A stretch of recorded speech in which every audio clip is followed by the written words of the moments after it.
Vítajte v mojom extrémne nudnom živote.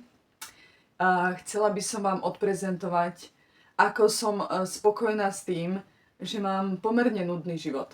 Keď niekomu poviem, že nepijem alkohol, nie je to, že som abstinent, ale proste mi to nechutí, nevyhľadávam to a nemám to rada, tak je taký, že prečo? A ja, že tak lebo, hej?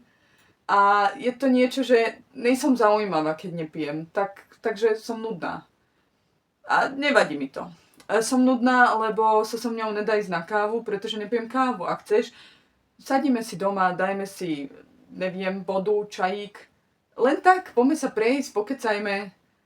Nefajčím, takže ani na cigaretu nepôjdeme spolu. A nerada chodím po nákupoch, kupovať nové veci, takže ani nákupy spolu. Môžeme sa ísť prejsť do lesa.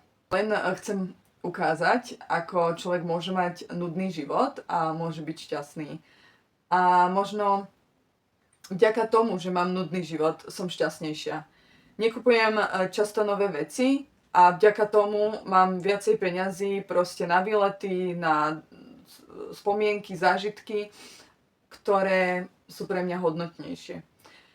Za dlhé obdobie som si kúpila vlastne dve nové veci.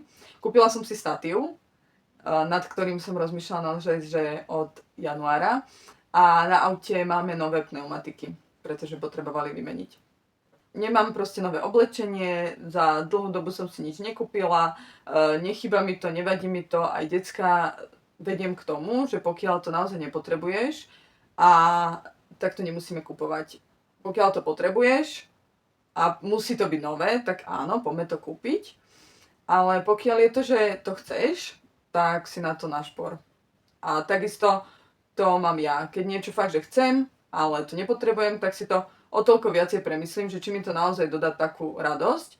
A chcela by som vás pozvať k tomu, že aby nám robili iné veci radosť, ako to, že sa tak kde opijeme, nevieme o sebe, a ako to, že rozflakáme tak kde 500 € na oblečení, kabelkách a veci, ktoré tiež nepotrebujeme. Že či takúto chceme radosť, alebo chceme radosť, že zoberieme decka alebo seba, to je úplne v pohode, proste na masáž, pôjdete s mužom na masáž, pôjdete s deťmi proste do zábavného parku, alebo neviem kde.